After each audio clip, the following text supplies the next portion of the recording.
study of the Pythagorean concept of the soul.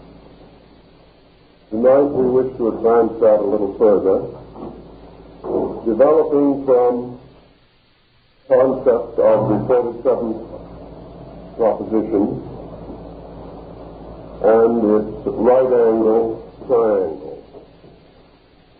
We have already learned from this figure that the symbolic design is not equilateral, but is a triangle of one right angle and two acute angles, with one side estimated as a unit of 3, the second as a unit of 4, and the hypotenuse as a unit of 5. And that these together constitute a most important number, for the sum of the square of these numbers is 50, and the sum of the square of the 3 and the 4 equals the sum of the square of the 5. Now, with this formula, which probably will soon disappear in our thinking, but should nevertheless be kept in the background as a key to the entire subject,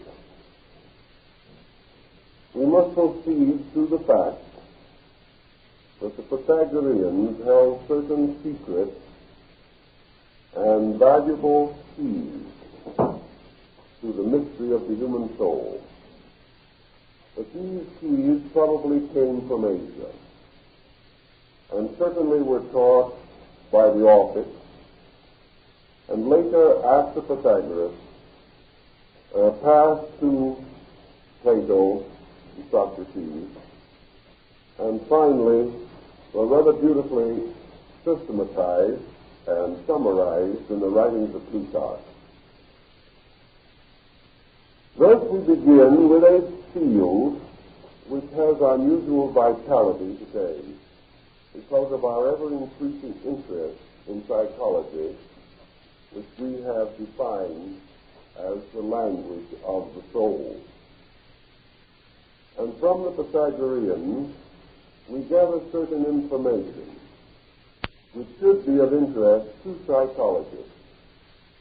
And in most of the systems which have been developed in this field so far, there is a broad indication that these earlier sources have been neglected, and therefore that certain basic definitions, which not necessarily should be accepted, but which should certainly be considered, have not been given the weight or attention which they deserve. So we will proceed with certain aphorisms of the Pythagoreans concerning the nature and structure of the soul. First of all, the ancients recognized a triune nature in man, so that in the mysteries the goddess Demeter is made to say, death makes 2 out of 3.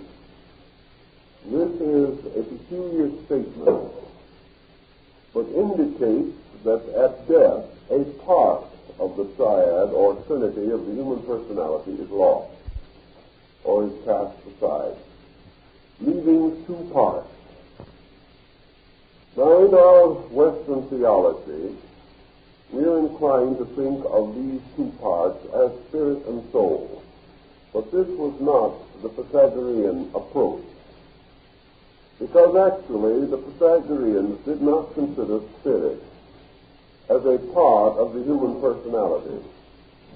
They regarded it as something far transcending the individual state of man. Therefore, that the personality with its 3 natures, or 3 parts, was suspended in a universality, which is life or spirit. But that man himself, apart from spirit, had 3 natures, by which he functioned and manifested, and by which he was reduced from 3 to 2 by the phenomenon of death. Thus, to quote Plato, the soul is the most ancient of generations and is the leader of all motions in the universe. Now, this is an interesting statement, and we must begin by examining this. As the leader of all things that are created, and as the most ancient of things, Plato meant to imply by things, forms, natures, or bodies having separate existences. Under this definition, the soul is the superior of things, being the highest kind of form, nature, or body, and that within this nature or body is resident the principle of motion, whether that motion be quantitative or qualitative. When that motion is applied to body, it becomes quantitative motion. When it is applied to understanding or to the higher faculties of the mind, it is called qualitative motion. Therefore, as Plato points out, motion may be a movement of the psychic nature, for the soul is a self-moving being, capable of moving that which is inferior to its own nature. By this same thinking, the Greeks affirmed the soul to be the mistress of the body and the direct source of the phenomena which manifest through the body.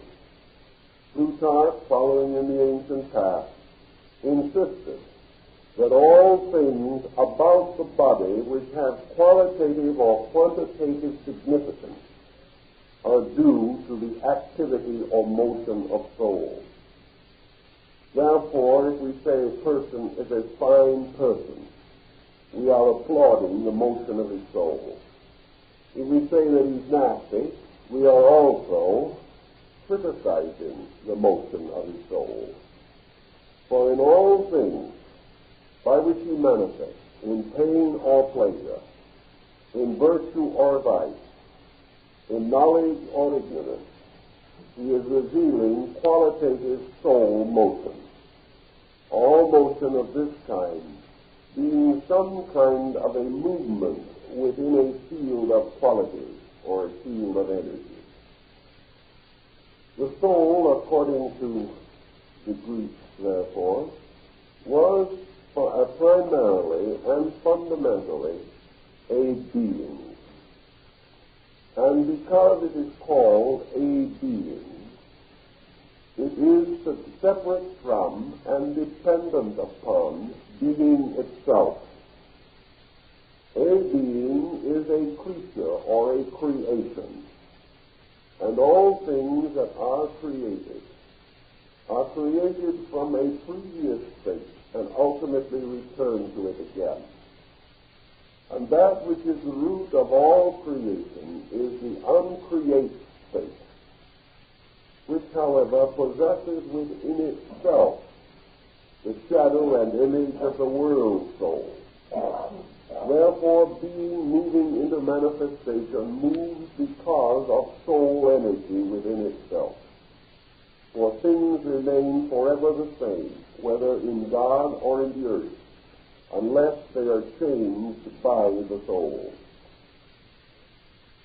In this Pythagorean approach, therefore, we have the soul as mistress of body and as the servant of that which is unembodied, that which is itself an eternal and real nature. The Greeks further affirm that in the order of creation, those things which are superior were created first, and those things which were not superior were created afterwards. Therefore, those creations which are most primary and most similar in nature and substance to their cause are therefore superior and elevated. The soul, being the first of creations, is therefore eternal and possesses certain attributes of the eternal. These attributes, however, are diminished because in this procedure, numeration has already fallen into number, and the soul exists by virtue of number. Now, why do the Pythagoreans say that the soul has an existence only because of number? They answer that the essential principle of the soul is motion. Therefore, all motion becomes susceptible to number. Where there is no number, there can be no estimation of motion. All things that move numerically. They move in some way, and we try to estimate that way. If they move from one place to another, we measure distance.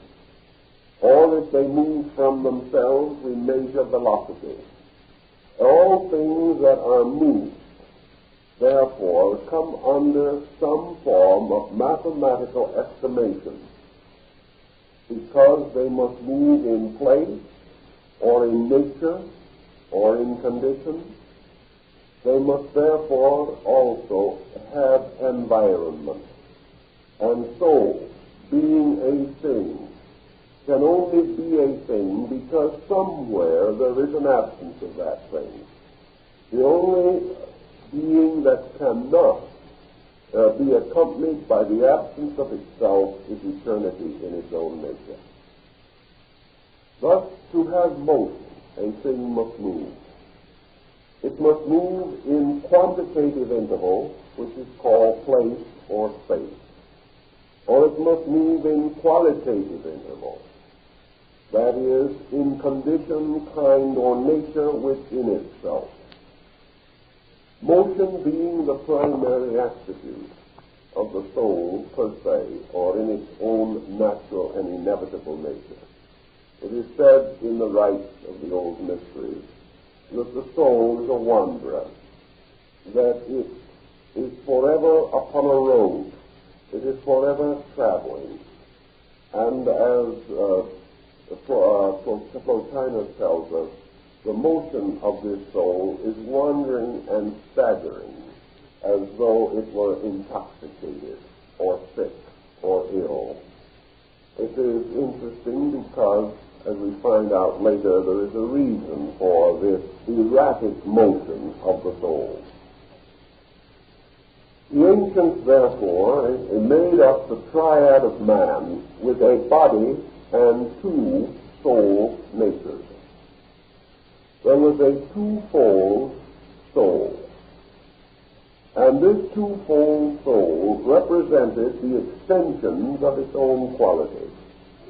The soul, as the a being, was polarized, as all beings must be.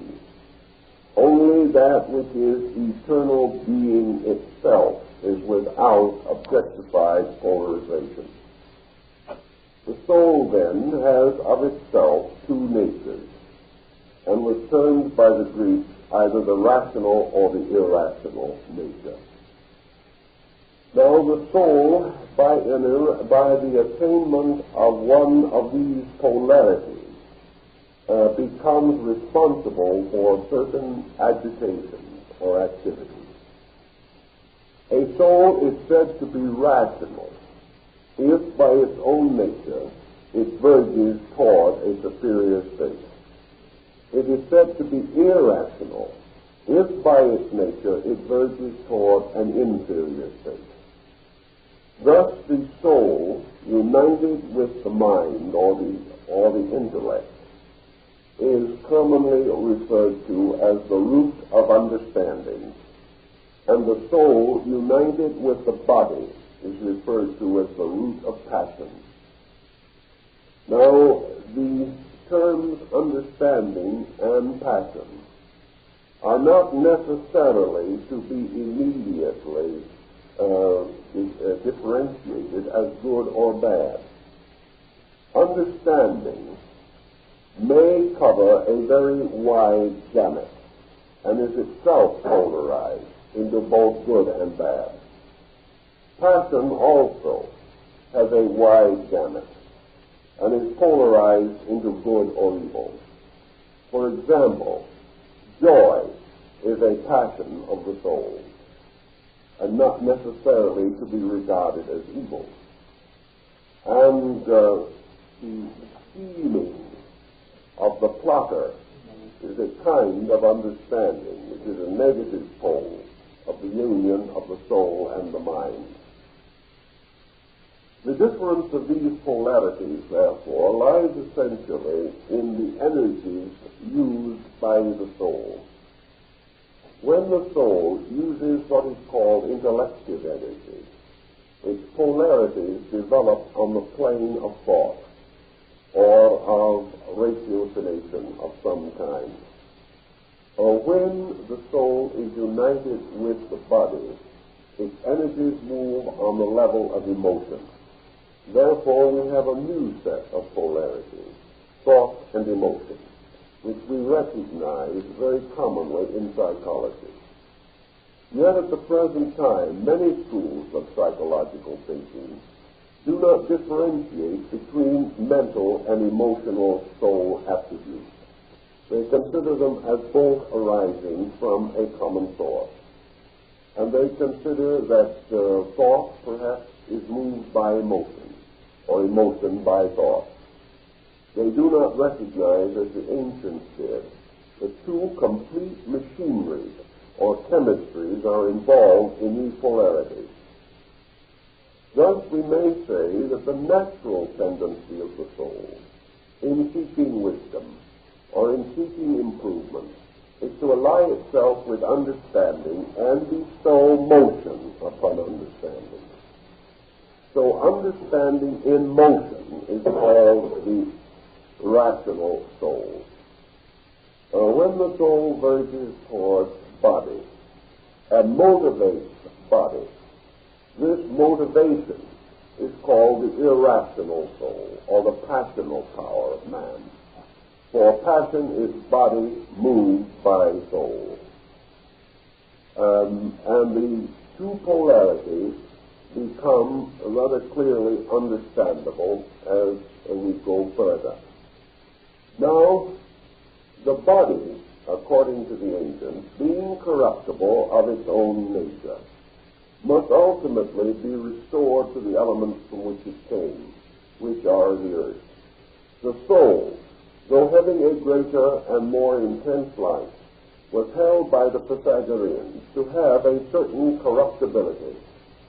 A corruptibility, however, which is to be measured perhaps more in the terms of Buddhist metaphysics, where in the nirvana we have the extinction of individuality, which corresponds at least to a degree with the death of the soul, or the death of the independent principle of volition or motion in the compound of man's nature. Thus, by the sage who becomes immovable, there is a certain transference of motion, and by the physical exhaustions of life, there is another transference of motion or energy. The soul, by its own nature then, according to the Greeks, ultimately was dissolved into the substance from which it came. And the ancients affirmed that this substance was called the lunar essence, and that as bodies disintegrate into the earth, the soul disintegrates into the lunar field. That was their concept of it. And therefore we have reason to understand or study some of the ancient theories concerning the psychic nature of the moon, and the even now recognized effects of lunar activity upon the psychic life of man and nature. Now the ancients affirmed that the soul in man becomes thus polarized as rational and irrational. But in other creatures which are not human, soul as motion or energy bestows a number of attributes. In the plant kingdom, the Greeks recognized what is called the vegetative soul. And the vegetative soul has one primary motion, which is growth. And therefore all plants and things grow and unfold. In the animal world, the ancients recognized also a soul power, which they called the generative soul. For the peculiar power of animal life to them was the multiplication of species and the projection and extension of forms of life. Therefore, Pythagoras declared the eighth part of the soul to be the power of generation. In the human life of man, the soul also plays a series of compound roles. For the mineral soul, which is the principle at the base of the inorganic structures of nature, operates through certain chemical fields within the human body, resulting in the structure and development of bones and other mineral parts of man. The vegetative soul controls growth, and in the case of both nature and man, controls another important psychic field, namely color. And we have a tremendous diversity of color, which is also a form of the soul energy. Lord Bacon writes an essay on the colors of good and evil, and this is a well-taken point, for that which on one level may be color, may on another level be vice or virtue. After all, these energies are working through fields appropriate to their own natures. In the animal world also, we find that the soul has moved from the principle of growth to the principle of independent motion. Therefore, we have the motive soul in man likewise, by which the body is able to move and to fulfill the various phases of activity, such as those trades and crafts requiring the skillful use of the body, or in the case of the athlete, in the training and disciplining of the body. The soul then has all of these attributes, and the Egyptians likewise recognized that motion and emotion have a common root in man's psychic life. The soul of its own nature being pure motion, if it moves in an unformed field, this motion is infinite. But the moment the field is limited, this motion is directionalized or caused to proceed in some direction, following one of the mathematical formulas of crystallization.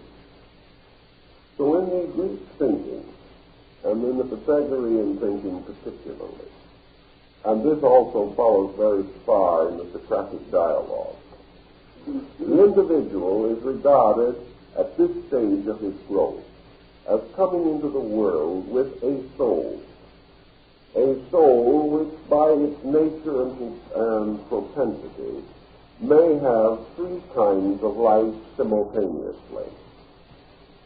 It may have its own life, which is pure motion. And on a plane above body, as we know it, this motion, though not absolutely infinite, is vastly greater than anything we can comprehend.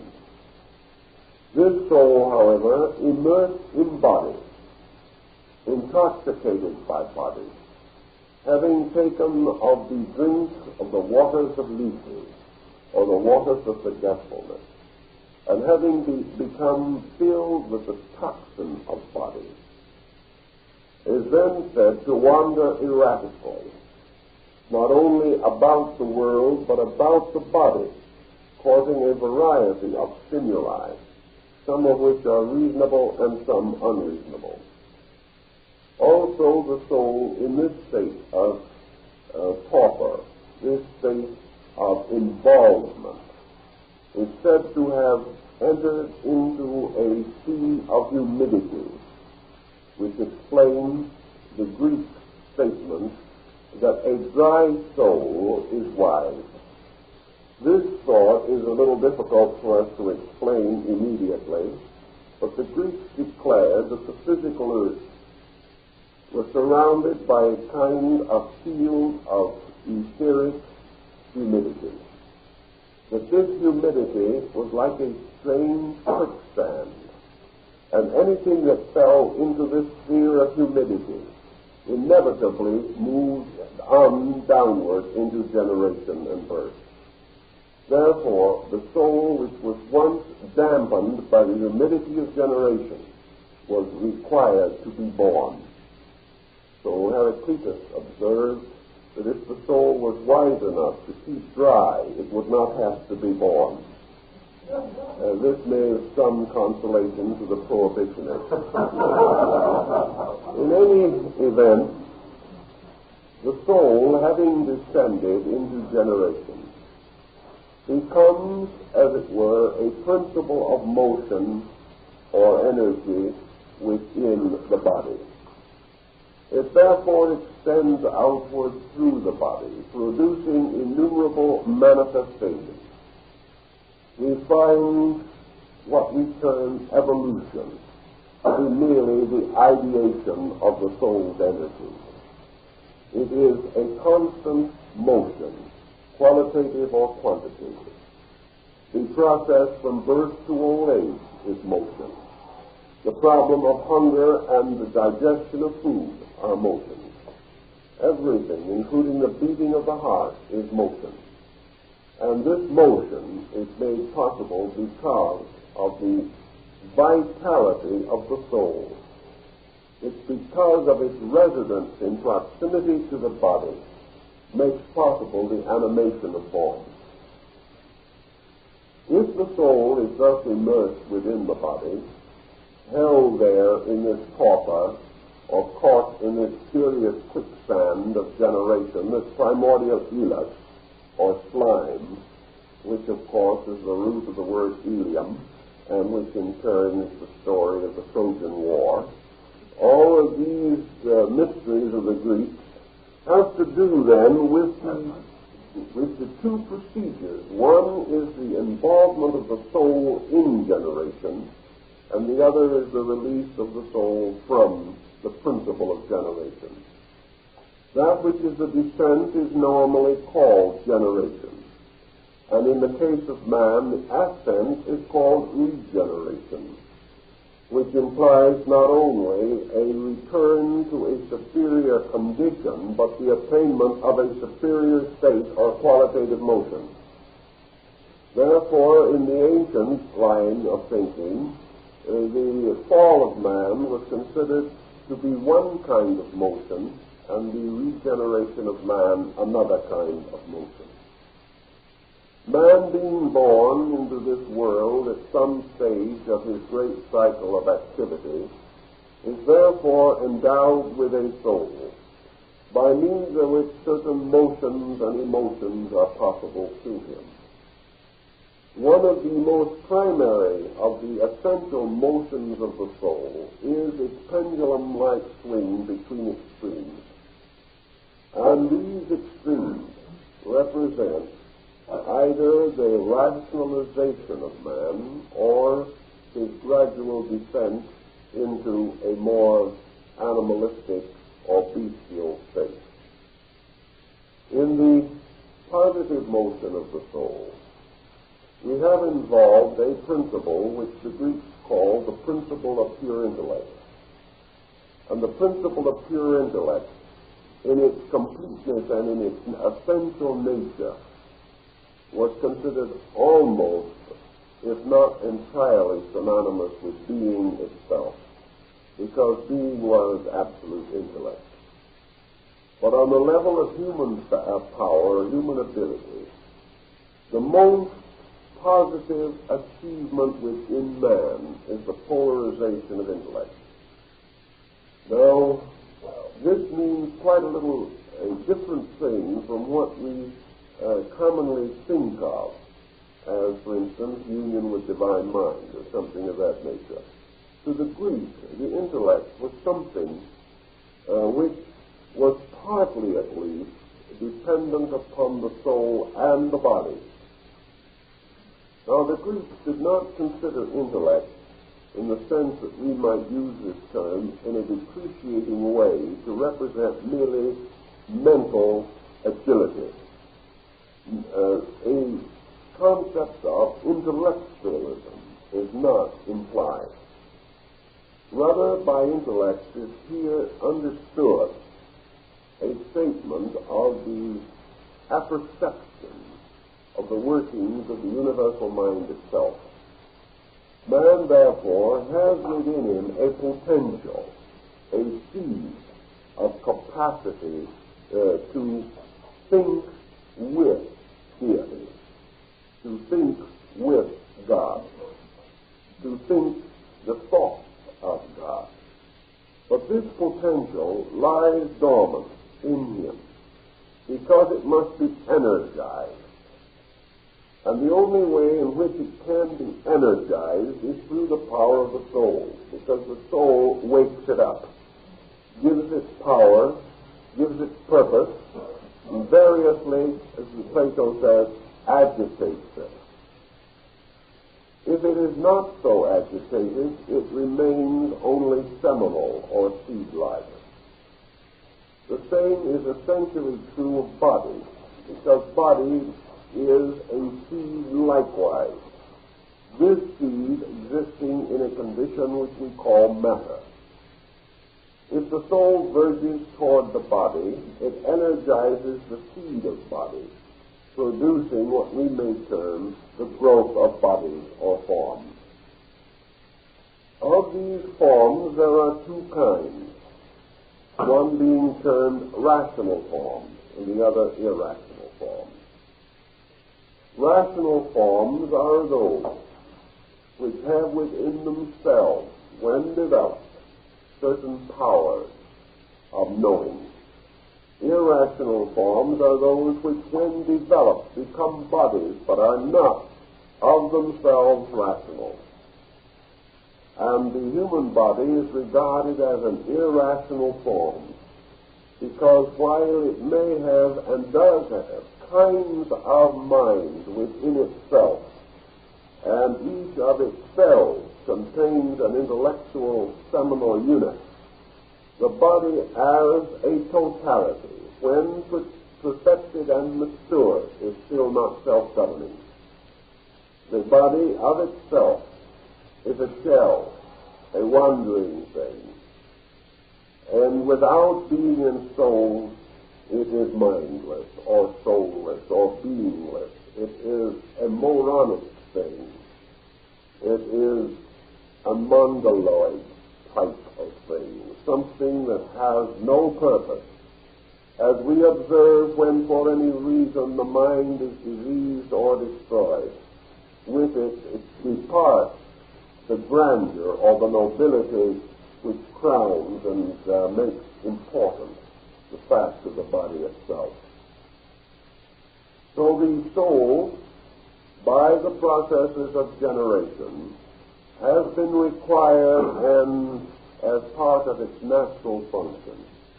It energizes body, strengthens it, matures it, develops it, and brings it to its various faculties and dimensions, giving it also within itself a sensitive field, a field of neuronic energy, or the power of the nervous system.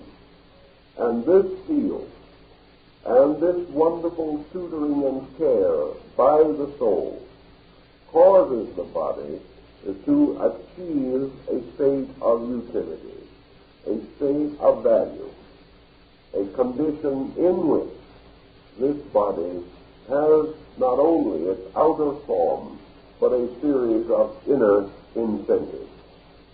To achieve this purpose, soul unites itself with the principle of body, in so doing voluntarily sacrificing its own nature. In this union with body, therefore, it becomes immersed or absorbed in body, and is released again through the growth of body. Thus, what we call growth is always not an expenditure of energy, but a release of energy. And things, by growing, do not become weaker, but become stronger. And where growth is normal, nothing is exhausted by growth itself. That which is called the termination of growth is brought about by a transition in the psychic polarity of the soul. For when the soul has brought or led, as it is said, the body to a certain state, then the soul, having fulfilled its proper function, turns its attention to other things, and therefore ceases to increase the size or power of the body. Thus, at maturity, it does not mean that the principle of growth is exhausted, but that the polarity of growth is changed, so that from maturity on, growth moves by a qualitative motion within the body, causing a growth of character, a growth of understanding, a growth of beauty, whereas previously it was concerned primarily with the enlargement or strengthening of the body. The soul normally, then, reaches its fulfillment through bodily tasks at what we call maturity or majority. At that time, theoretically, the soul has built a body suitable to itself. If the soul remains associated with the bodily principle beyond this time, that which is its palace slowly becomes its tomb. That which it has created becomes its prison, unless the soul is able to achieve a proper transition from a material to a metaphysical polarization. Now, in the growth, then, of the soul itself, through the development of the body, the Pythagoreans observed the various powers that are manifested through man at various stages of his growth. By birth, one power of the soul is revealed, and this power of the soul carries through the integration of body. At the so-called seventh year, the soul passes into its vegetative power, and the body increases rapidly in size following the principle of growth. At the 14th year, the soul enters into its animal state, intensifying the emotional life of the individual and increasing fertility and the power to reproduce its species. At the majority, the soul is said to be joined to the mind, and by so doing to cause the rise of the intellective nature. Now, this is a beautiful little pattern, only it doesn't always happen. And there are individuals whose souls, because of the destiny, for Plato says the whole world moves upon the spindle of Nemesis, destiny doesn't always permit, or does not by organic quality, release the soul at proper time and under proper conditions. And the Greeks affirm that this release has to be accomplished many times, and the probability of the individual attaining it in any one life determines on the practice. It is determined by the practice he has already had in previous lives. If it is the habit of the soul to be released at majority, it will be. If this is the first time it is trying to be, it may have quite a little difficulty making it. But in any event, the soul, by nature, therefore, devotes a certain time, a certain part of its own nature, to the perfection of body. And in this work, it builds body according to formula. And body, prior to a development of the internal rationality, was by the ancients not regarded as a self-responsible agent. And all creatures in which there is no conscious union between the soul and the mind are not held to be responsible for conduct. Therefore, small children were not so held, because they lacked what we term maturity. The soul, passing into its natural development, therefore, then goes on to follow through another cycle of 28 years, which constitutes its birth, growth, adolescence, and maturity on a mental level, so that the complete development of the being is supposed to require twice 28 years. By the time of this double cycle, the soul is said to have not only ensouled the body, but to have ensouled the mind, or the power of reason, and to have brought the nature to understanding. Therefore, 21 is the age of voting, and twice 21 is 28 rather, is considered the full development of the body, and twice that is the age of psychic majority. The 21, of course, is the beginning of the mental cycle, which lasts for 7 years and terminates at 28. But twice this is supposed to be the birth of understanding, or the second maturing of the individual. In this concept, of course, we then affirm or assume that having completed its processes with the outer nature, the soul then takes over the generation of the inner life. This generation is the positive pole. The soul is now verging toward understanding. Under normal conditions, assuming that there were no pressures, no unreasonable obstacles presented of an artificial nature, the Greeks were of the opinion that the soul, properly and normally permitted to function, would in twice 28 years bring the individual to a balanced condition of internal and external living. Opposed to this process, however, we have the incidental or accidental circumstances of life. We have systems of culture. We have industrial concepts. We have numerous and countless restrictions placed upon the normal growth of the soul. Now, whence come these restrictions? Why do we have them? They in themselves are motions, whether they are releasing or binding motions. And no institution or no system or no thought, no religion, nor philosophy can exist in the world without existing by virtue of the soul. Thus, the Greeks were of the opinion that when the soul, having achieved a certain majority, is then not released, is not tutored and aided, is not supported, it may then not make this transition from one state of growth to another, and instead of moving upward, moves again downward, and uniting itself with a now highly organized body, produces a series of manifestations which we term materialism. Materialism being the energies of the soul held in bondage to objectivity, not permitted to continue in their normal process of internal improvement. It was for this purpose and to meet this need that what we call today education came into existence. Education was originally reserved to the temple.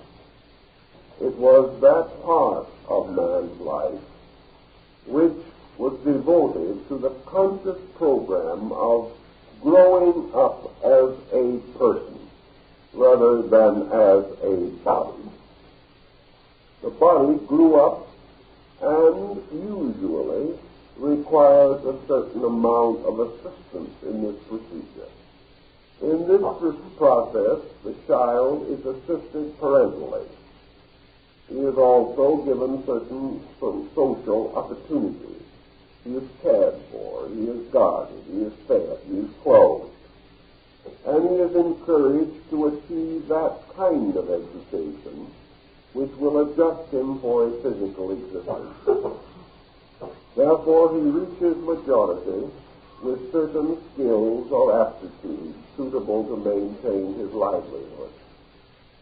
But when it comes to the second great cycle of years, the second period of 28 years, Not only is the child without parental guidance, but usually is without guidance from itself. Furthermore, in the world as we know it, no opportunities of a suitable nature, sufficiently attractive to the soul, are offered, by means of which the individual can recognize and should recognize his life after his 28th year as a new cycle of self-growth. He assumes that by the time he has worked his way through the university and perhaps gotten his master's and his doctorate, he's had education enough. He has, as far as that part of his nature which is the compound of soul and body. The compound of soul and body, he has, by the time he finishes the university, as he knows it, achieved a full measure of education. But the ancients pointed out what we are beginning to learn, namely, that this young person can leave the university and 5 years later be a hopeless neurotic. In other words, he may also become a delinquent. He may become a criminal. And perhaps being more fortunate than this, he may simply be miserable for the next 50 years. He may not have any serious symptoms, but neither does he show any serious symptoms of improvement. He just goes along living haphazardly, feeling that he is schooled, he is educated, and therefore that it is up to him now to build his life. He does this without understanding, without wisdom, without direction, and without adequate incentives to these things, this being the most important factor of all. The Pythagoreans recommended two ways in which the soul could be released from bondage, perpetual bondage, to body. And the state of bondage of this kind is somewhat parallel with our concept of the perpetual adolescence, the individual who grows old but never grows up, a situation that is very frequent and sometimes causes us to wonder how human beings do as well as they do and last as long as they seem to last. The Pythagoreans advocated what they called the discipline of silence as being very useful to the maturing of the soul. Now, silence was a discipline with them in which they imposed 5 years without speech. And, strangely enough, it is reported there were about 60 women who achieved discipleship on this basis. A rather unusual and highly commendable state of affairs. The discipline of silence was largely to deprive the individual of a large number of hypnotic circumstances which held him to materiality. Not the least of these hypnotic circumstances being the utter fascination of his own voice. When an individual says something, what he says goes around and goes in his ears again, and it receives strange authority in passing. By the time he hears it, he almost believes it. And if he says it 3 or 4 times, he is certain of it. It sounds perhaps facetious, but it is nevertheless true that we have talked ourselves into more things than we will ever realize.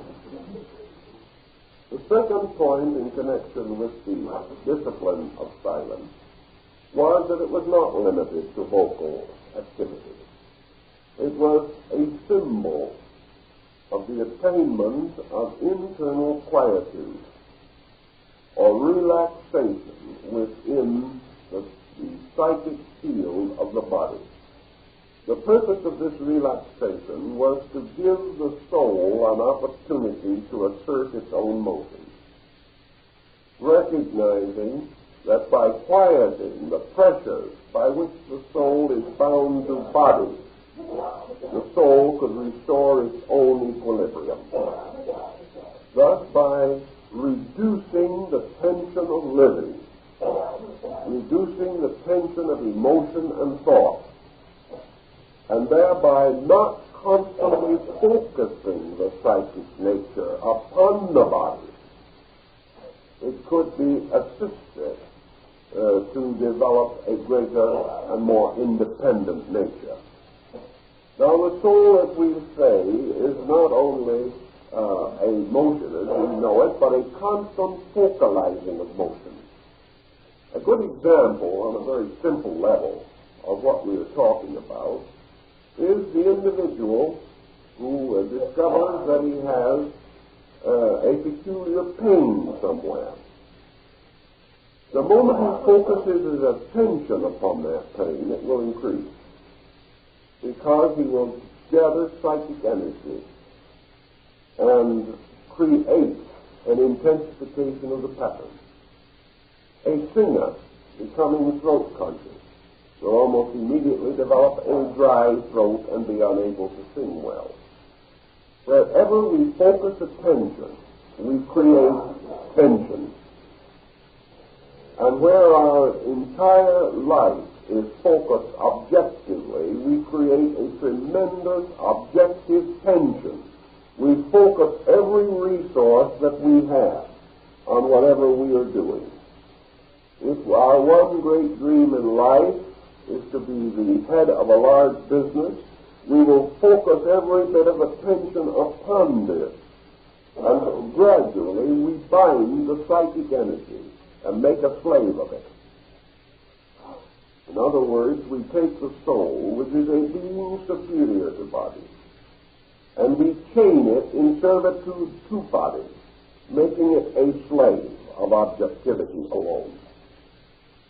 If we are successful in one-pointing this psychic energy until it becomes a tremendously intensive force, we are termed especially successful.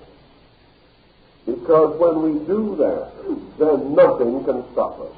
And we are going to succeed because we have determined to succeed. So we gradually develop into outstanding, successful failures. Our digestion goes, our friends leave us, our relatives can't live with us, but we are a success. So we have ulcers, and we have nervous breakdowns, and we go to a premature end because we have been so wonderfully successful in being unnatural, being abnormal, or perhaps more correctly, if not quite so flatteringly, subnormal. For as long as the soul's energy is directed into body alone, we are subnormal. In this also, we recognize what is termed the passional power of the soul. Because once it is intoxicated by body, it becomes a tremendous, blind, driving force, which we call ambition. And ambition is a motion.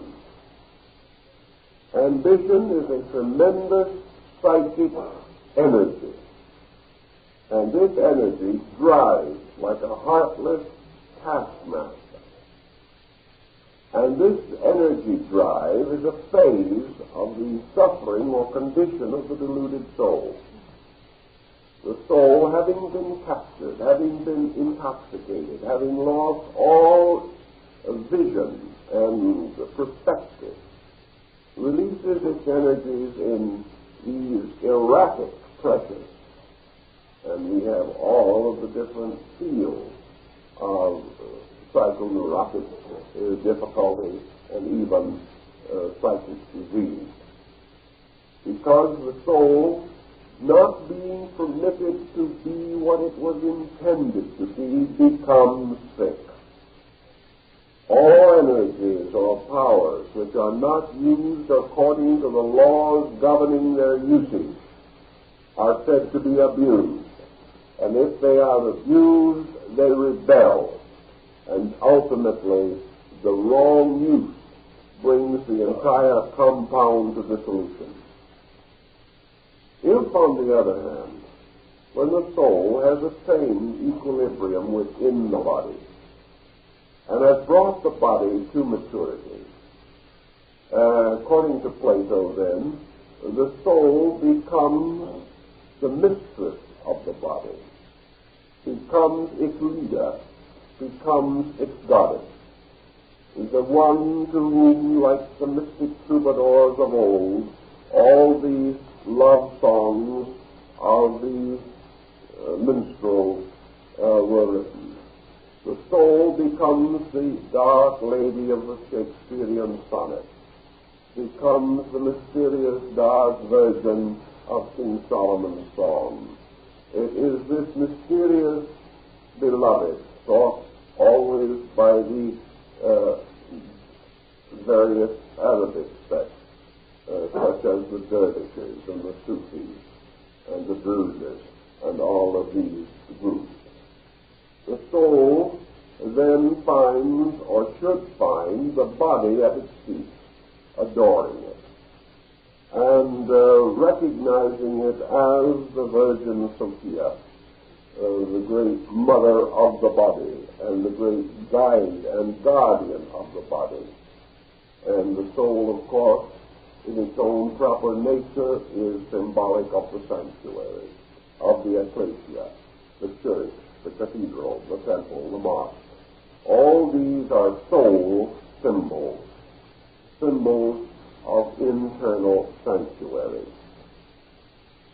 The soul, having thus achieved its proper purpose, and presuming, which is not very generally so in these days, that it has reached its equilibrium, having achieved that which is necessary for the body, the soul then verges upward toward union with understanding, or toward union with the rational part of the nature, in so doing achieving the vitalization and motivation of the inner life of the being. Now, we have to pause for a moment to discover something more about the nature of the soul, because in the Greek and also later in the Neoplatonic mysticism, the soul's position in its own essential nature was very important to this discussion. In the great Platonic triad of the one, the beautiful, and the good, the soul is the beautiful because it is motion. And motion, according to the ancients, rhythmic motion was the most abstract and perfect symbol of beauty. The soul of itself generates from itself nothing dissimilar to itself. The soul as the first of beings, the most perfect of generations, therefore of its own nature, does not generate dissimilars, but is one of those ineffable blossoms suspended from being, which become the source of beauty and of order and of harmony in the world. The influence of the soul even upon body is to bring it to normalcy, to health, to equilibrium, to growth, to manifestation, so that the healthy body is even to the artist the most beautiful of all forms in nature, the most perfect, because it is not only a magnificent unity, but it is also a transcendent beauty. And being beautiful, it is necessary. And being necessary, it is beautiful. Because all beauty flows to the fulfillment of necessity. And that which is absolutely sufficient to its own need is beautiful. This was another rule of use. Because that which is sufficient must in all of its parts be related symmetrically, aesthetically, and harmonious. So we know that the lower power of the soul is the beautiful. And if love is the emotional polarization of beauty on its highest and most complete perfection, so the most odious and terrible of the emotional perversions of the soul is hate. Hate representing merely the complete irrational or intoxication of the emotion of the soul itself. Therefore, hate is associated with the toxin of body, and the Greeks insisted that no being out of a body could hate. It is a thought, at least, because it is the combination of the absorption of the psychic energy in the conflict of environment, resulting in loss or gain, adjustment or non-adjustment, the false developments of competition and comparison, and all of these things which make hate possible. So hate is the final ignorance of the emotional polarity of the soul. If then the soul is beauty, and of its own nature is always beautiful, then in its various levels it bestows itself under normal conditions. Mind may be selfish. Mind may be devoted to innumerable unreasonable opinions, beliefs, and ideas. If the psychic energy is used to vitalize these, then we have just the same situation on the mental level that we have when the soul vitalizes uncontrollable passions on the physical level. It therefore follows that as the soul must build and does build its bodily house, so over great periods of time it must build its internal or intellective house. And this is where we get back again now, having described our problem of beauty, to this little matter of education, which we started on. The Greeks particularly held that there were two complete systems or structures of education. And Comenius, in relation to the establishment of this Pan-Sophic University, which became the basis of our present public school system, emphasized this point also, but not strongly enough for modern educators to have remembered it. He says, for example, that the child goes to school, learns to become a person. The mature individual associates himself with a teacher, a master, a scholar, and devotes the second part of his life to the improvement of this inner part of him. Pythagoras in his school at Crotona, for example, did not teach children. He brought adults together, put them in the first grade, and started them out again. He did it not because he went over the common lessons that they had learned before, but he put them into the first grade of another system, a higher order of learning, which was essential for the cultivation of the superior being within themselves.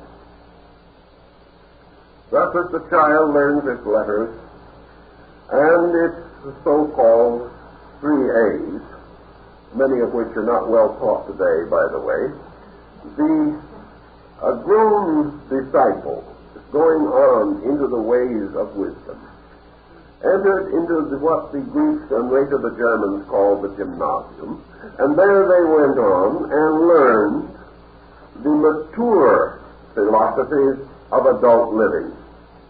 There they began the study of philosophy. There they began to recognize the need for becoming acquainted with the purpose for themselves and the destiny which they were intended by the universe to attain. For as our education of children just the child to make a living in the world.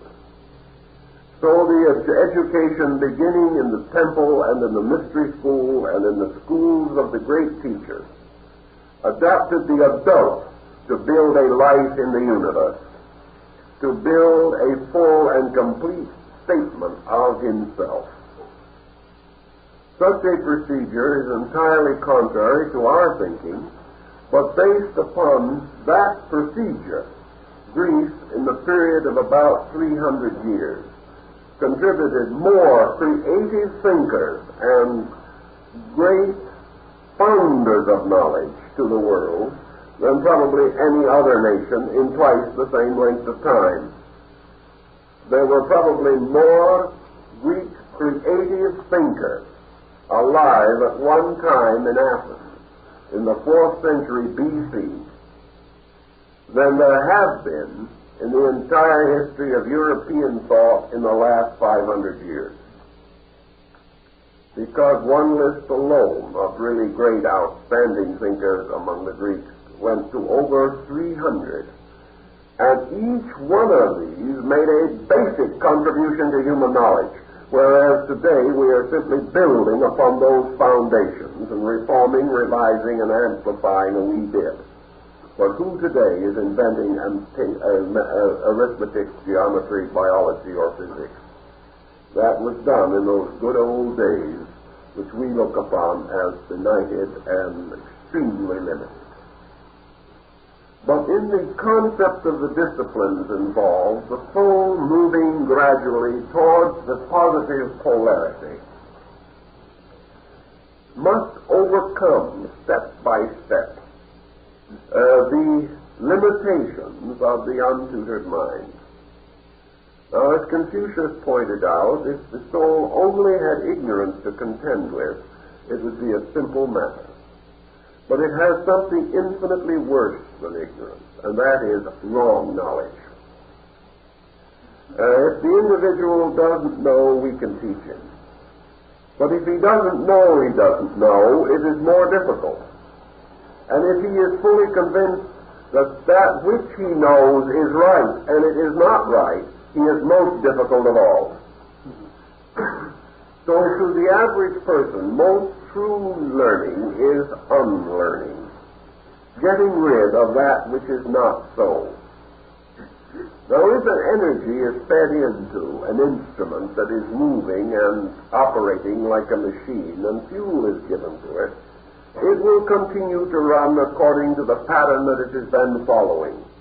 And the soul energy moving into a corrupted intellectual nature, all one immature and insufficient, produces another series of phenomena. And we have all kinds of perverse, destructive intellects, ranging perhaps from the simple, selfish individual to some outstanding example of human arrogance and egoism, like Adolf Hitler or somebody like that. All of these represent energy moving through an inadequate vehicle, moving through and involved in the toxin of the mind. Thus, the purification and regeneration of the intellect is a slow and difficult task, and results in the infinitude of different degrees of mind which we find everywhere in the world. Because, according to the Greeks, and I think it is true, when all men reach the perfection of their intellect, they will have identical thoughts. Because they will then be capable only of universal thought, which is identical and can have no diversity or division within it. Therefore, all difference of opinion, while necessary at a given time, must ultimately lead to an absolute identity. And this is another Pythagorean theorem also, namely, that all error differs, all truth is the same. And we agree to the degree that we share either a common knowledge or a common ignorance. Now, individuals can share a common ignorance and have agreement about that which is not so. but they may ultimately share a common wisdom and have agreement about that which is so. The soul continuing onward in its path, and gradually over a period of time gaining dominion over the intellect as it has previously gained dominion over the body, finally establishes the state of maturity in the mind, even as it establishes the state of maturity in the body. Now, what is the state of maturity in the body? The state of maturity is the power to reproduce, directed and controlled by reason. In other words, maturity of the body means fertility of the body under discipline. And in the Greek thinking, maturity of the intellect was also fertility under discipline. In other words, anything which reaches maturity is capable of bearing life. And the final proof of maturity is to give life, to bear life. Therefore, the intellect, when it reaches maturity, becomes zero in its own level, and therefore is capable of bearing life. When the intellect bears life, we call it creativity. And when the body bears life, we call it generation. The intellect which is mature is capable of giving birth to ideas. Now, what does it mean by giving birth to ideas?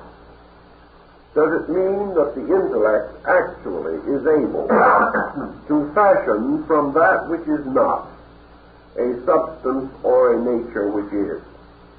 This comes back to the old question in the first verse of Genesis. What did the gods create the universe out of? The answer, of course, is that creativity is not the creation of something from nothing, but the objectivity of thing from no thing. In other words, from potential into potency. Because all ideas, all concepts, all creations, mental, emotional, or physical, of which man is capable, exist eternally in archetypal nature. Creativity is therefore man's rapport with archetype, by means of which he is able to bring through some design or pattern which exists forever in the tracing of the divine mind. Thus, for example, before the time when man ever invented a locomotive, the concept or the laws governing that invention resided eternally in the divine nature, along with all the other ideas which we have not yet had, and which anyone may discover any moment. And one of the peculiar laws that we discover in the matter of ideas is that they are nearly always simultaneously released by more than one person. And practically every invention that we have had and every step in science has been spontaneously generated in several places almost at the same time. So what we call creativity is the capacity to bring through into manifestation the archetypal patterns of the universal mind. And maturity, therefore, is the power of the intellect to create a mental body for the embodiment of a concept existing in the divine mind. Just as surely as in physical generation we do not create a being, we merely provide a body for a being. So the mind creates not eternal spirits any more than the generation by body does, but gives embodiment to eternal ideas. And of course, basically, a human being is an idea. It's just a little different way of approaching the concept of archetype. This maturity is said to have been attained when the soul, achieves to the point of understanding. Thus, understanding is the maturity, the second maturity of the human being. And who attains it is said to be twice born, because he is given perhaps knowledge with his first birth, but understanding with his second birth. For knowledge permits him to live here and now. Understanding orients him forever, giving him a participation in an eternal existence. The soul, creating these patterns, then, bestows likewise its principle of beauty upon the mind. And when beauty is opposed or is imposed upon the mind, so that the mind is in all things symmetrical, harmonious, orderly, sequential, and without asymmetries within itself, it is said to be reason.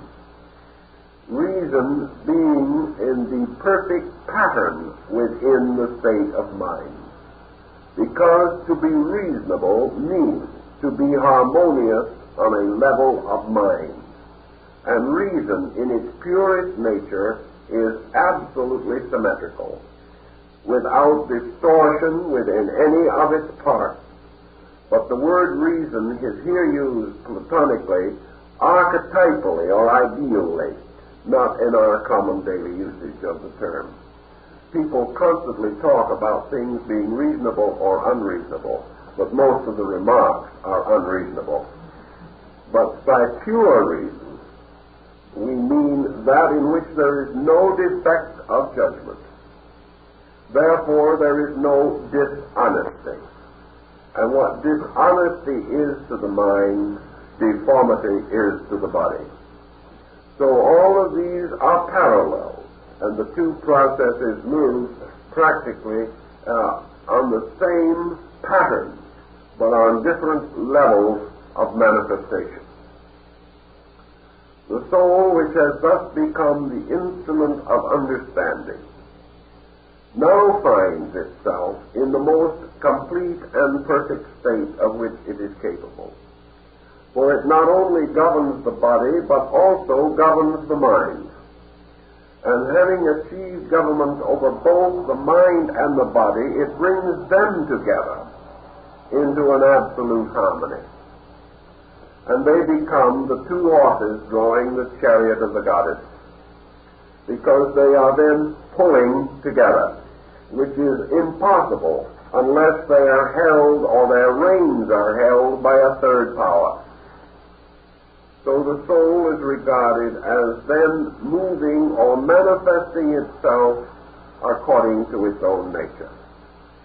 Now when the soul, having of its own being and nature an absolute symmetry, is thrown symmetrically in the compound of body and mind, so that it is manifesting its own qualities without restriction or limitation, that nature is then said to have achieved the beautiful, because it has then achieved the perfect expression of the force behind it, and has become a symbol or a design, an emblem. It, to use a scriptural term, bears perfect witness. And because it bears perfect witness, it reveals the soul in all of its splendor. And there are some very wonderful ancient hymns and songs to the gods and goddesses which describe this magnificent achievement, this wonderful state of complete soul or psychic sufficiency. Having thus proceeded, we observe that the soul passes then through the three essential conditions. First, being of its own nature, without polarization, as pure motion. Secondly, moving downward. Thirdly, moving upward. And finally, according to the Pythagorean doctrine, achieving once again equilibrium. Equilibrium being in this condition, or in this concept, a perfect balance of manifestation, in which neither the body nor the mind are in a state of tyranny, nor do they tyrannize each other. All of the mental attributes, then, are resulting from the manifestation of soul energy through mind, the bodily attributes through body. These two groups of attributes must likewise be subject to great analysis, for as we know that sickness of the body will hamper the manifestation of the life within it, so we realize that abnormalities of the mind result in a sickness, and that this sickness means that the energies of the soul are distorted, and in so doing these energies may become the sources of malignancy in the body and of disease in the mind, because disease is just as much a motion of energy as health is. Disease is an energy moving against or upon restriction.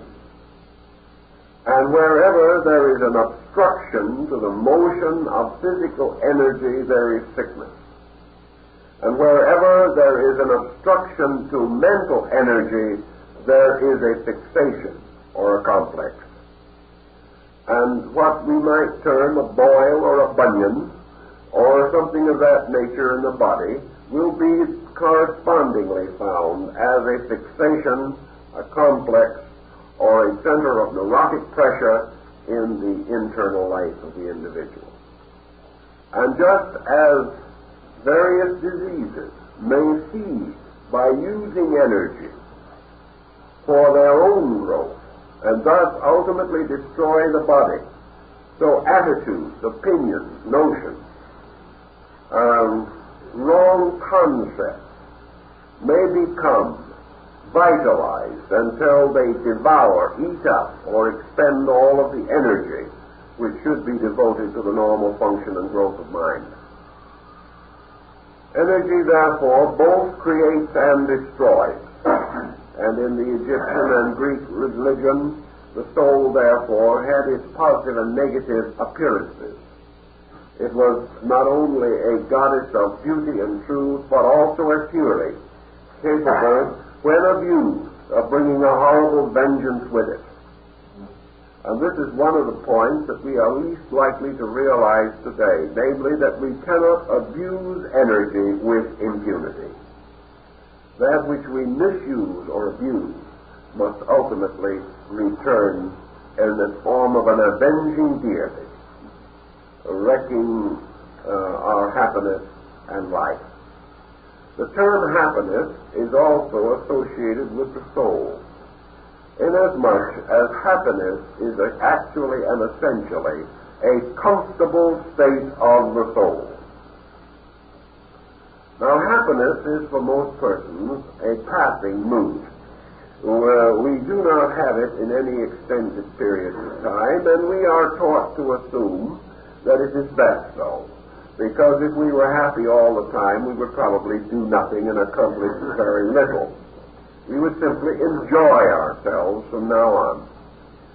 For that reason, a moment of happiness is usually followed by some disquietude of one nature or another.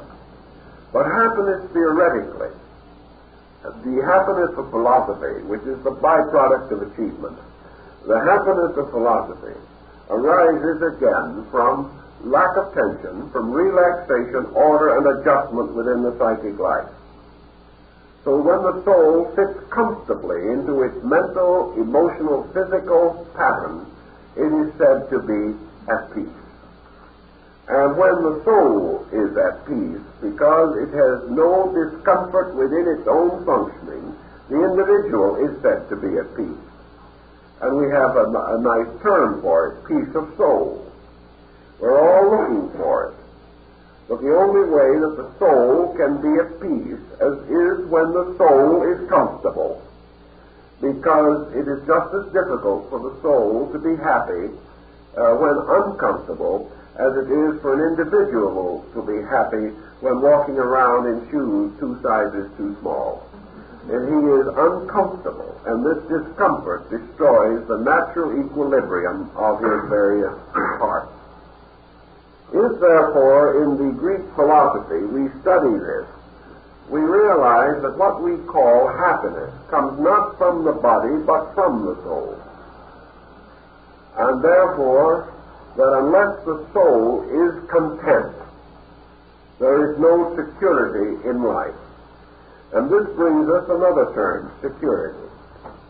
And security likewise represents a quality of soul motion.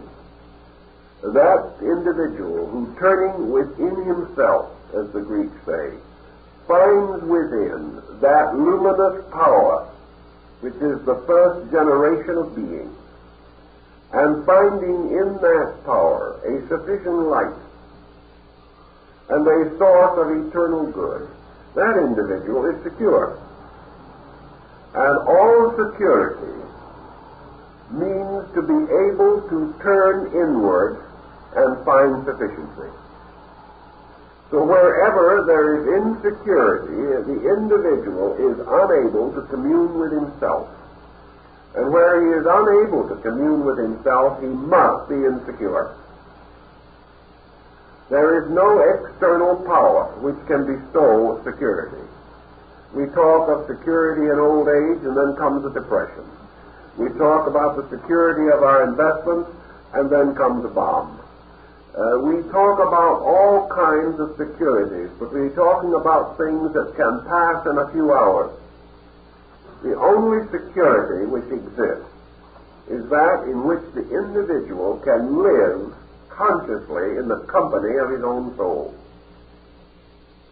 That means that when he turns within himself, he finds light, not darkness. He finds an adequate being and not an emptiness. He finds inspiration, guidance, counsel, and not merely a dark, strange fear. If the soul becomes so darkened by these pressures of body, or so completely immersed in mental or material matter that it is incapable of an independent function, its power may be so reduced that the individual looking within himself becomes panic-stricken, because he looks in and experiences the similitude of death. And the most dangerous and difficult of all psychic problems to work with is the one in which the individual, turning within himself, finds death, finds darkness, so complete and so inevitable that he will say to himself, I believe I have already died as far as any reality within myself is concerned. But the Greeks also assure us that the soul cannot and does not die, but it sleepeth. And like Jephthah's daughter, it must be raised by the power of purpose, the power of enlightened wisdom. In the Christian mysteries, of course, the Soter, or the Messiah, Christ, becomes the symbol of universal soul, and its redemptive power, and its gradual ability to transform all things unto itself. And it is this soul power which, speaking through the words of Paul, says that if it is lifted up, it will raise all other things unto it.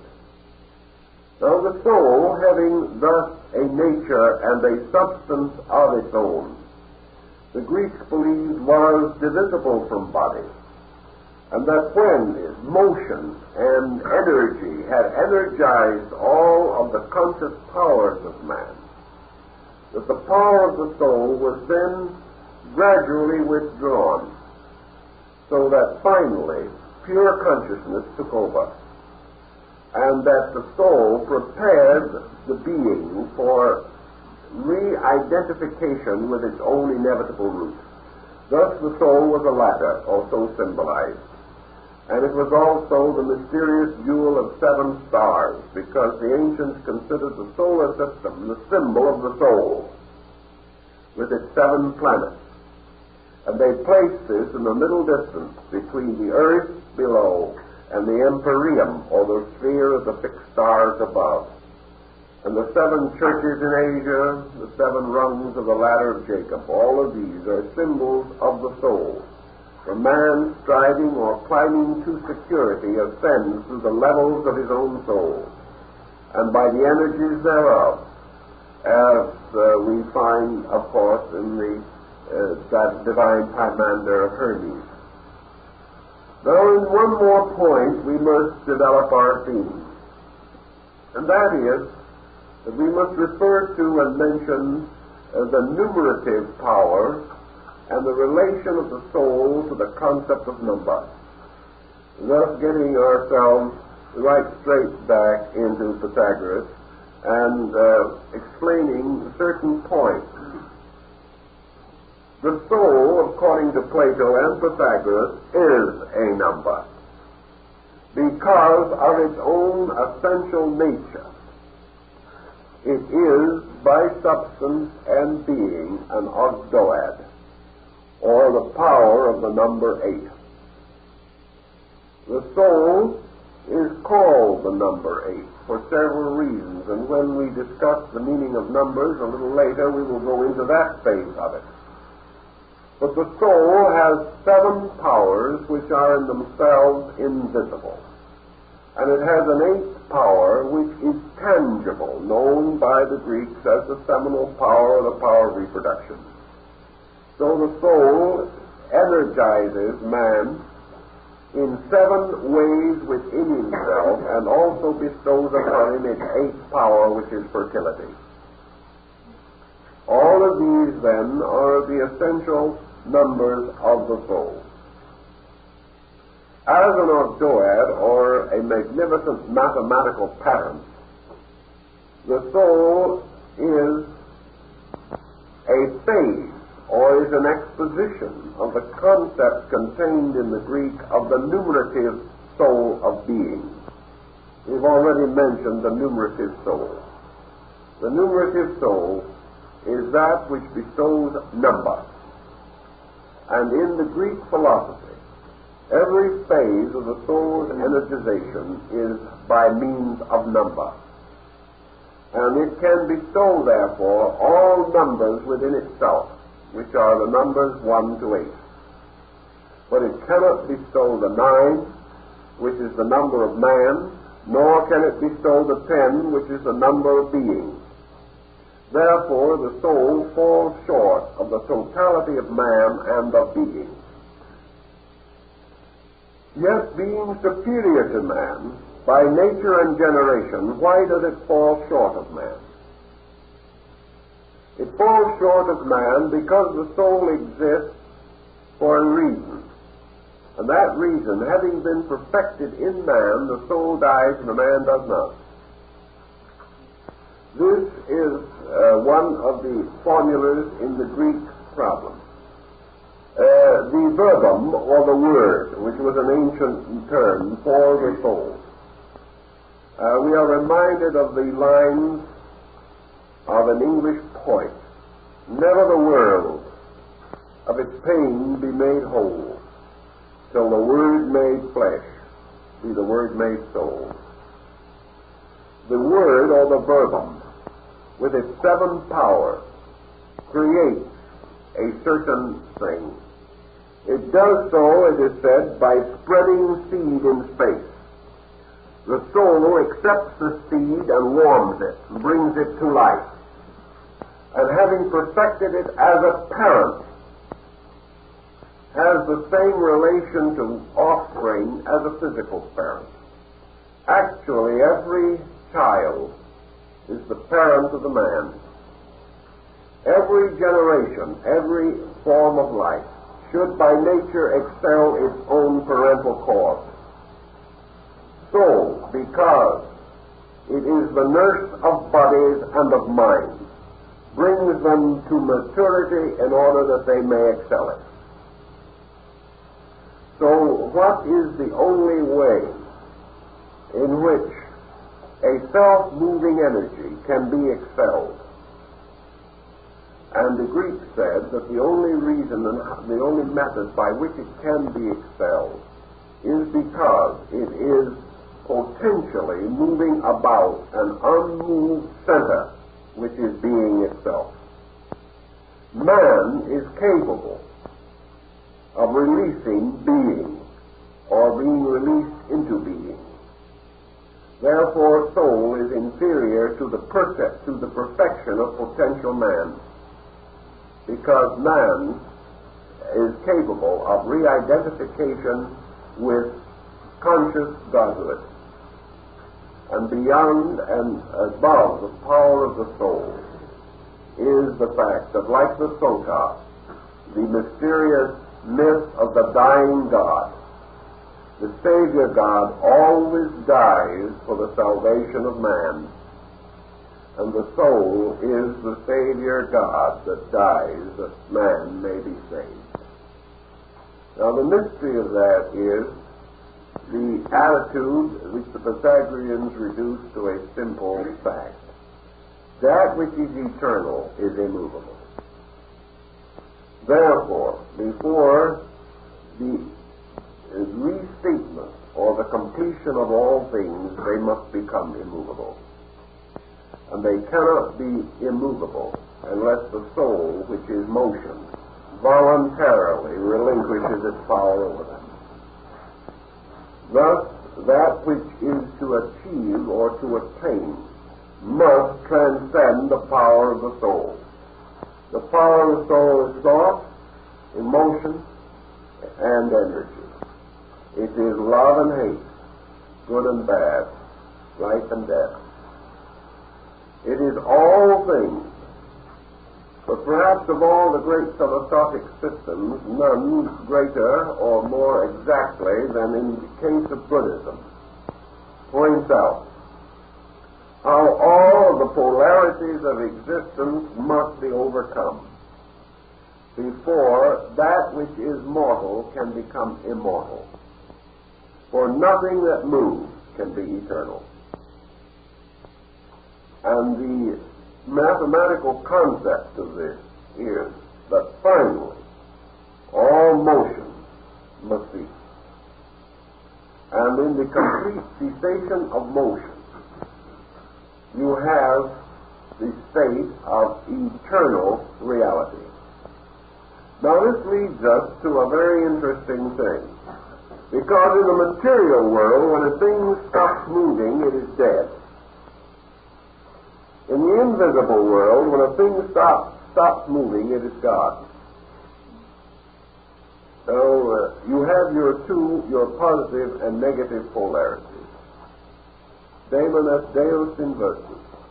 That which is below is evil, above is good. And in this philosophy of these people, the cessation of all motion is only possible in what Buddha called the Mahaparinirvana, the dying out of the three fires. And the three fires are the three powers of the soul. Kill them too soon and you destroy all. Keep them alive too long and you frustrate all. This pattern leads, of course, to the great disciplines of these schools, namely the gradual development within man of the impulse to break the pattern of motion. And to break the pattern of motion, he must transcend motion. And to transcend it, he must first climb upon it, build upon it, unfold everything that there is in it, and then cast it aside. Now, in the casting of it aside, he does not damage or injure soul, which being of itself a creation of the divine nature simply returns to it again. But in the transcendence of motion, the individual must annihilate good and evil, life and death, pain and pleasure, increase and decrease. He must achieve a condition of absolute equilibrium, which is the end of motion. Therefore, the soul, when it has achieved the fullest expression of its activity, achieves equilibrium. and in so doing it ceases, because it cannot move when it has reached absolute balance. And when it cannot move, it ceases, because it is motion. So soul exists only through the period of strife. Soul only exists while things must grow, improve, become, enlarge, increase. Just as we say, for example, philosophically or symbolically, the alchemical adage taught, that ultimately man would possess the elixir of life and live forever. Thus he would outwit the two great polarities, life and death. He would remain forever in the full vigor of his years. Therefore, he would again outwit the polarities, youth and age. He would never be sick. Therefore, he would outwit the polarities of health and sickness as polarized factors in his existence. The adept who lived forever was also supposed to live in a perfect world, the golden age to come, in which nothing suffered, nothing sickened, nothing died, in which the streets were paved with something resembling gold, and you could draw all the money you wanted out of the bank without putting any in. There's been a great many concepts of what constituted the golden age. To most people, it's the time when they stop work forever and enjoy themselves and have no want and live in a glorious socialized paradise in which everyone is equal except themselves and they are superior. That is a concept. But there will be no sorrow there. There will be no parting there, which is almost another way of saying no polarity. Now this condition, which lies in the subconscious symbolic patterning of the human being, is obviously a static state. And we are warned against such states as being most destructive in our thinking and in our conduct, because we must be active, not passive. Yet our total concept of existence is foreverness of peace and happiness. We know, for example, that no one could ever be happy forever in a polarized universe. The individual could not be forever content in a sphere of action and reaction. The achievement of these totalities must come from the suspension of motion, both quantitative and qualitative. He can never attain it while there is an interval between himself and reality, for example. For as long as this interval exists, he is ignorant of something. And as long as he is ignorant of something, he is miserable over something. He can never attain these ends except by the absolute suspension of polarized existence. Motion must cease. Motion ceases in its own source. Wherever motion ceases in form, we say death sets in, which is disintegration, and we regard it as a most unhappy circumstance, even though disintegration itself is full of motion. But the philosophic death of adeptship, or of the nirvana, is the absolute transcendence of motion. That condition in which being is reaffirmed and all growth of man in nature is pauses, because ultimately the only reason why he seeks beauty is because beauty in itself, because of its complete orderliness, is a diminution of motion. Where there is beauty, there is no conflict. Where there is no conflict, there is no exhaustion. So gradually, by eliminating all deficiency and reducing all superabundance, the end of the entire program must always be equilibrium. And equilibrium means that the soul, having brought all parts of the nature into perfect order,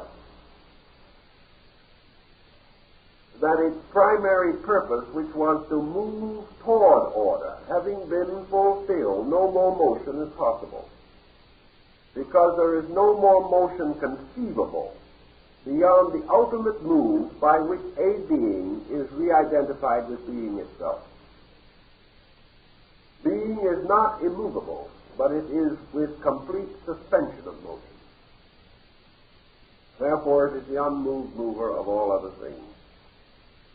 And that which is unmoved, as Buddha says, in pain or pleasure, that which is itself superior to quality or condition, gradually rises triumphant over the mystery of soul. And in this, psychology is also deficient. For while obviously and beyond any question of doubt, such a state as we described is an ultimate, remote to us, and not to be conceived for an incredible period of time, either historically or psychologically. Still, all things are either leading in the direction of ultimate or are opposing this direction.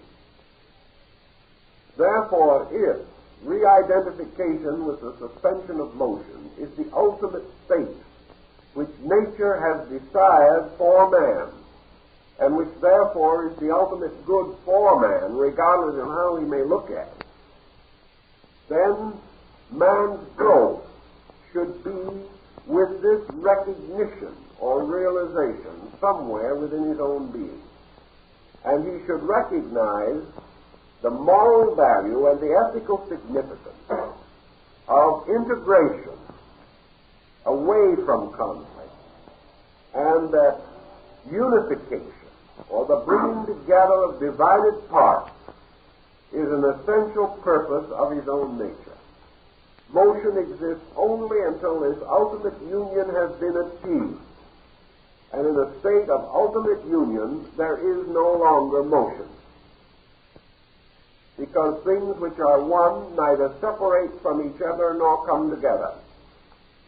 And as motion must involve these processes, quantitatively or qualitatively, motion is transcendent.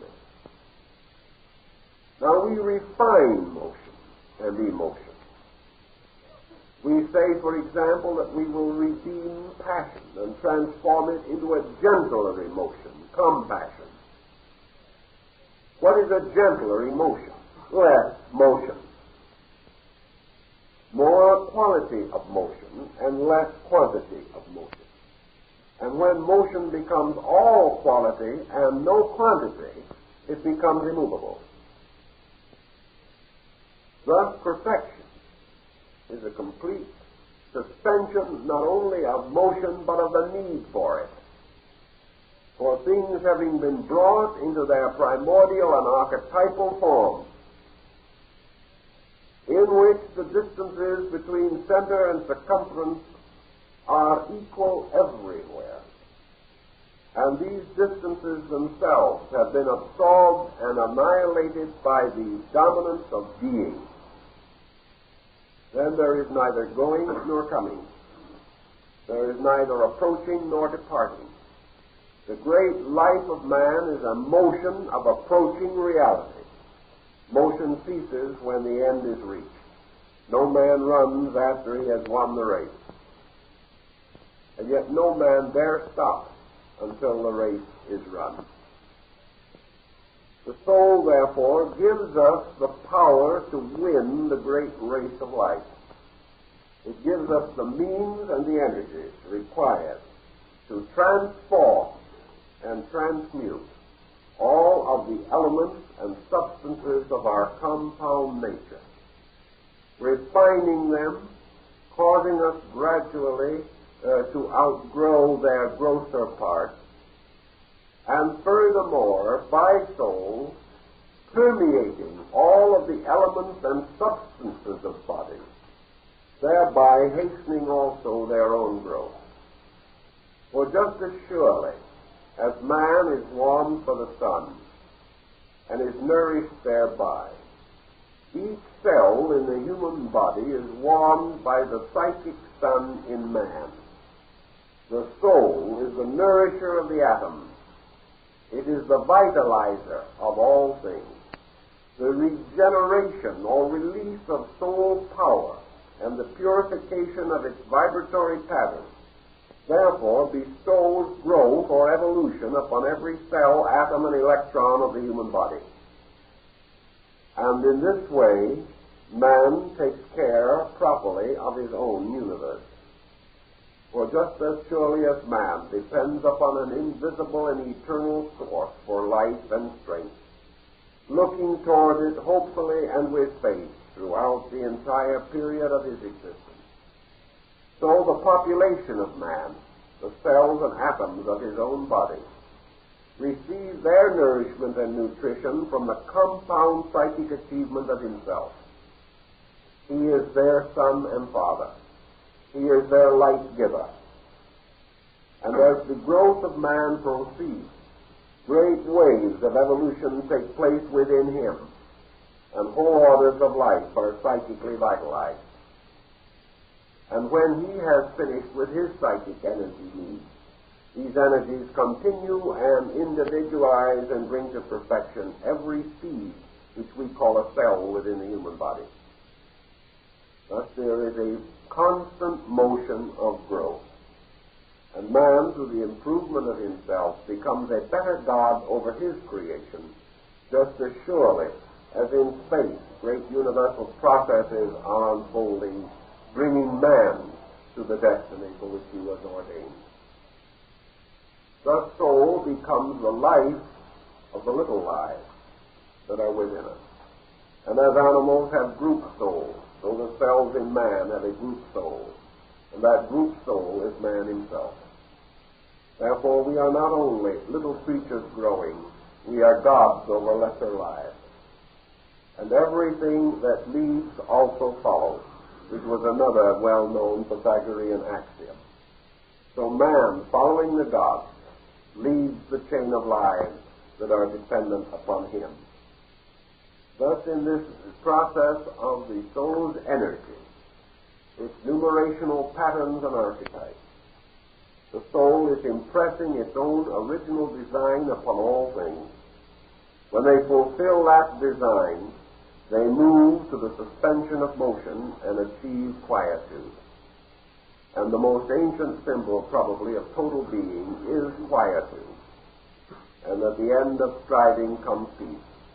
And the peace is being itself, the identification of which is the end of man's psychic struggle. Man can assist this task gently, quietly, and without exaggerating his own claims. When he begins to realize the importance of order over confusion, begins to recognize the significant task of integrating himself, and recognizing that the establishment of law and order within his own nature means for him the gradual unfoldment of the good and the beautiful, and the achievement of the necessary, which is the end of his own psychic quest. In this way, by this type of thinking, we recognize the world soul, which is the source of all animate things, or things containing the principle of the anima. We recognize that the world is really a vast soul embodied in matter, that this soul is sprouting forth everywhere, that the meadows of flowers which we see are nothing more or less than soul power breaking through the earth, that the very earth itself is its infinite number of crystals and forms and structures which can be studied microscopically, and the wonderful patterns of crystals and these things are also souls, also in another way, bursting in the rock, within the earth itself. And that as these trees and growing things begin to move, an enormous wave of animal life is again soul bursting into motion, into plumage, into color, into wonderful and innumerable sounds and music and harmony. And finally, this bursting forth of soul reaches man. Man discovers fire, builds shelter. Man begins to trace images of his thoughts upon the surface of rock. Gradually, over a vast length of time, this soul which was in nature becomes in man. And this soul moves him to build better civilizations, moves him to release power, moves him to invent and create, moves him to move on from the simple primitive life of the aboriginal being to the poet, the musician, the composer, the great artist. All these manifestations are soul moving triumphantly on. Now you might think that this tremendous motion of soul would lead on and on and on until, like Kipling, we would be making our paintings with brushes of comet's tails. But that is not the way it goes. Because as this great motion goes on and on, into greater and more superior levels of soul energy, this great motion, like Tao, which is a good symbol for it in China, slowly fades out. It fades gradually away when there is no longer anything that is left, that is necessary. So on the brink of the conclusion of necessity, the soul, which is the servant of necessity and keeps moving the wheel of necessity, goes to sleep in the fulfillment of all things that have been well done. The soul goes to rest in the great psychic field of nature, and its materials are available for other souls, growing on and on. The soul carries the being across the great interval, but having brought this being to the shore of achievement, it does not result in an infinite achievement. It does not spread achievements from one end of space to the other, nor will it end in someone who can conquer the whole solar system and rule it from a blazing comet or a sun. This is not the end, because the end of great soul power is exactly as we find it in the lives of the great teachers. We find Buddha, who achieved a magnificent power of soul understanding, a simple, quiet man who went to sleep beside the Indian road. We find Pythagoras and Plato, all these men becoming less and less demanding of life, less and less concerned over what we call achievement, less and less inclined to blaze their way in history. They simply were content to prepare themselves for the great mystery of going home into quietude. So the blazing comes while the soul is in its middle part, but as it achieves its greater good, it seeks quietude, seeks peace, and gives up phenomenal action, and finally comes totally to rest in the eternal being from which it came. So soul is ever also being liberated from condition. For when all souls have finished their task, then soul itself goes to sleep in the infinite and is one with it again. And this, to a great degree, is expressed in the northern Buddhistic system into the story of the Bodhisattva. For this great being, the enlightened soul, cannot enter the nirvana until all other creatures have attained. And when all other creatures have attained, then the Bodhisattva also enters into the great peace. And the Bodhisattva, as the soul, must continue to labor until all creatures, through the use of its motions and energies, have attained. And when they have all attained, then all motion ceases, and the power of the Bodhisattva is restored to the infinite.